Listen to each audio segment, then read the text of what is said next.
Dans les coins oubliés de la ville, où les trottoirs fissurés racontaient des histoires de lutte et d'espoir, deux garçons grandirent comme un seul homme. Léo et Jamal étaient bien plus que de simples amis. Ils étaient des frères forgés non par le sang, mais par des rêves partagés et la promesse tacite de toujours se soutenir. Leur monde était une petite communauté soudée, où tout le monde connaissait votre nom et vos problèmes. Ils passaient leur journée à taper dans un ballon de football usé contre un mur de briques, le bruit rythmique servant de bande-son à leur enfance. Ils partageaient tout, de la dernière tranche de pain sur la table aux plus grandes fantaisies d'un avenir très éloigné de leur modeste début. Ils voyaient le monde non pas tel qu'il était, mais tel qu'il pourrait être. Leur lien était un bouclier contre les dures réalités qui les entouraient. Quand la famille de Léo avait du mal à joindre les deux bouts, Jamal lui glissait discrètement les restes de son propre dîner, un acte silencieux de solidarité qui en disait long. Quand les brutes s'en prenaient à Jamal parce qu'il était plus calme, plus réfléchi, la loyauté féroce de Léo était sa défense inébranlable. Ils s'asseyaient sur le toit de leur immeuble, contemplant l'horizon lointain et scintillant du centre-ville. C'était un monde à part, un symbole du succès qu'ils convoitaient tous les deux. Ils se promiraient qu'un jour, ils seraient à haut, regardant en bas, ensemble.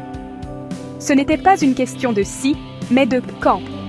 Leur ambition partagée était le carburant qui maintenait leurs esprits allumés. Ils rêvaient d'une vie pleine d'opportunités, une vie où leur potentiel ne serait pas limité par leur code postal. Léo, avec son charisme contagieux et son charme naturel, rêvait d'être une star, un musicien célèbre dont la voix captiverait le monde.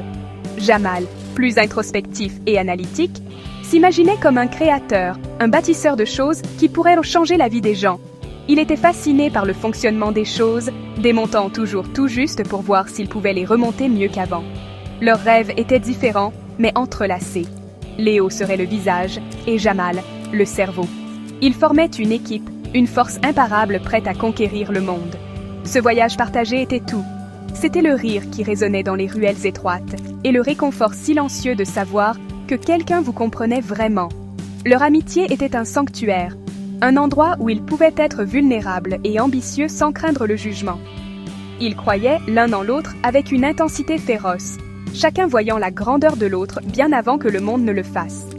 Ils prêtèrent serment, un vœu enfantin mais solennel, que quoi qu'il arrive, peu importe à quelle hauteur ils grimperaient, ils ne laisseraient jamais l'autre derrière.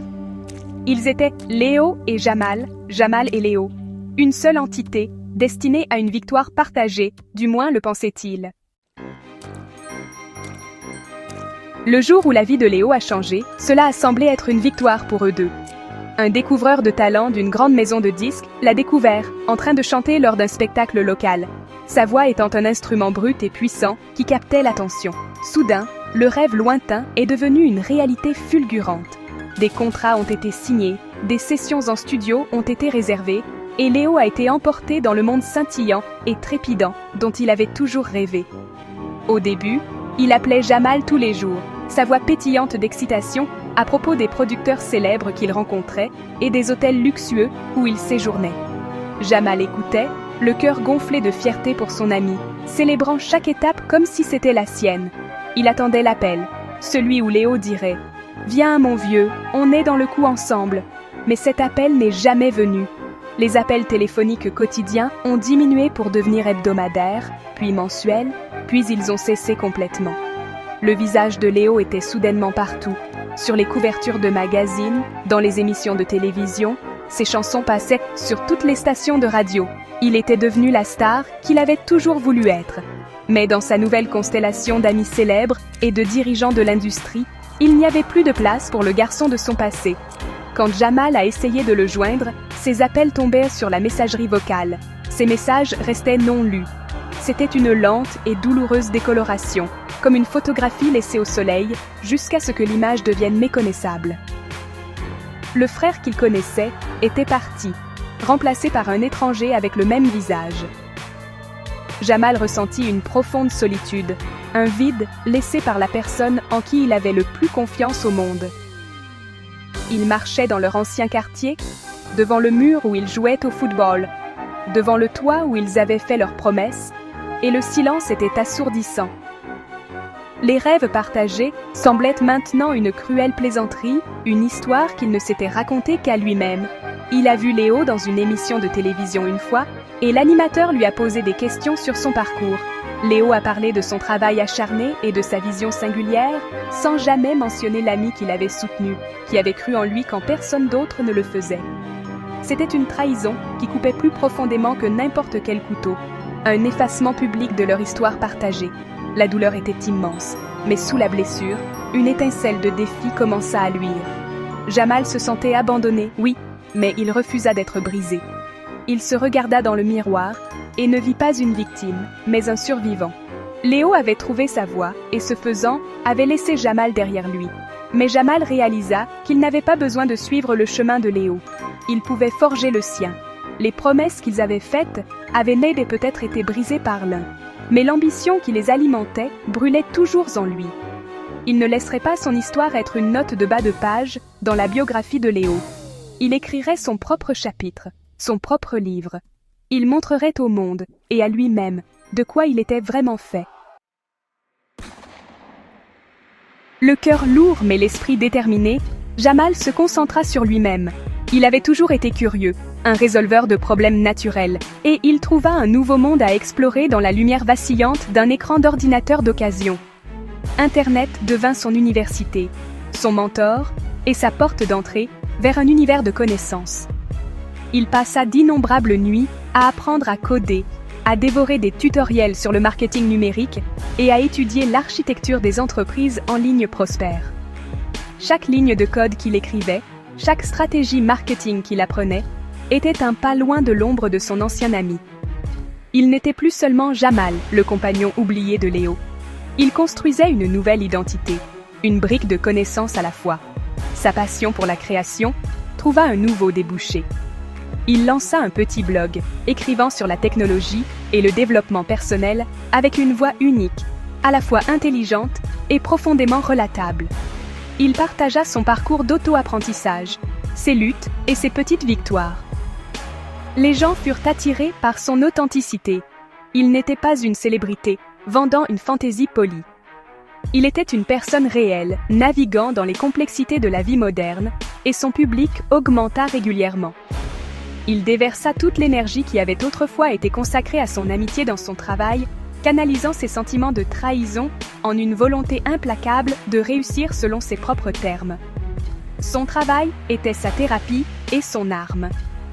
Le travail acharné commença à porter ses fruits. Son blog évolua en une plateforme en ligne florissante, une communauté pour les apprenants et les créateurs. Il lança des cours en ligne, partageant les compétences qu'il avait si minutieusement acquises. Les opportunités commencèrent à frapper à sa porte. Il fut invité à prendre la parole lors de conférences technologiques, d'abord de petites, puis de grands événements internationaux. Il voyagea à travers le monde, non pas en tant que touriste, mais en tant qu'expert respecté dans son domaine. Il rencontra des innovateurs, des entrepreneurs et des penseurs des quatre coins du globe, des personnes qui valorisaient son esprit et sa vision. Chaque nouvelle ville, chaque nouvelle connexion élargissait son monde et renforçait son estime de soi. Il n'était plus le garçon du quartier modeste rêvant de s'échapper. Il était un citoyen du monde, un homme autodidacte qui avait bâti un empire à partir de zéro. Son succès n'était pas soudain ou tape à l'œil comme celui de Léo.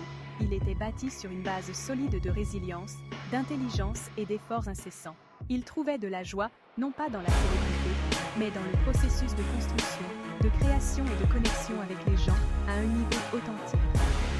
Il était heureux, vraiment heureux, d'une manière qu'il n'aurait jamais imaginé possible.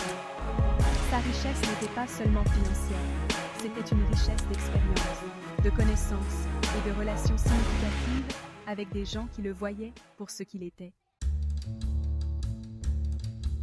Des années passèrent. L'empire en ligne de Jamal avait dépassé ses rêves les plus fous, le rendant non seulement influent, mais aussi incroyablement riche. Sa vie était une tapisserie de travail significatif, de voyages passionnants et d'amitiés sincères. Pendant ce temps, l'étoile brillante de la célébrité de Léo avait commencé à pâlir. L'industrie musicale, toujours avide de nouveautés, était passée à autre chose. Quelques albums mal reçus, combinés à des histoires de son comportement arrogant, menèrent à son lent déclin. L'argent, autrefois apparemment infini, diminua à cause d'un style de vie somptueux qu'il ne pouvait plus soutenir. Les amis célèbres qui l'entouraient jadis disparurent aussi vite qu'ils étaient apparus, le laissant dans une cage dorée qu'il avait lui-même construite. Un soir, Jamal était à un gala de charité à Paris, entouré de personnes qui admiraient son travail et son parcours. De l'autre côté de la pièce, il aperçut un visage familier. C'était Léo, l'air fatigué et déplacé, un fantôme d'une vie passée. Leurs regards se croisèrent, et à ce moment-là, toute l'histoire de leur amitié et de sa disparition planait dans l'air entre eux. Il n'y avait pas de triomphe dans le cœur de Jamal, seulement une douce tristesse pour le garçon qu'il avait connu autrefois. Léo s'approcha de lui, son ancien charisme remplacé par une attitude hésitante et pleine de regrets. Il essaya de parler, de s'excuser, de combler le fossé que des années de silence et de trahison avaient creusé entre eux. Jamal écouta poliment, mais les mots sonnaient creux. Les excuses étaient arrivées trop tard. Le mal était fait, et l'homme qui se tenait devant lui était un étranger. Jamal avait construit une nouvelle vie, une meilleure vie, non par rancune, mais par nécessité. Il avait trouvé le bonheur et l'épanouissement sans Léo, et il réalisa qu'il n'avait plus besoin de sa validation ni de son amitié. Il souhaita bonne chance à Léo, avec une sincérité détachée et finale, et s'éloigna. Il n'était pas amer, il était libre. Son succès n'était pas un plan de vengeance, c'était le résultat magnifique et inattendu d'avoir choisi de croire en lui-même quand la personne en qui il avait le plus confiance ne le faisait pas. Alors que Jamal quittait le gala et s'engageait dans la fraîche nuit parisienne, une puissante leçon s'ancra dans son âme. Ne trahissez jamais ceux qui étaient là pour vous au début, ceux qui vous ont aidé à construire votre échelle. N'oubliez jamais les mains qui vous ont soutenu quand vous luttiez pour vous tenir debout. Car dans le grand et imprévisible tourbillon de la vie, les fortunes peuvent changer en un instant. La personne que vous laissez derrière vous dans la poussière aujourd'hui pourrait être celle que vous admirerez demain. La roue de la fortune tourne toujours, toujours. Et la loyauté est la seule monnaie qui ne perd jamais sa valeur.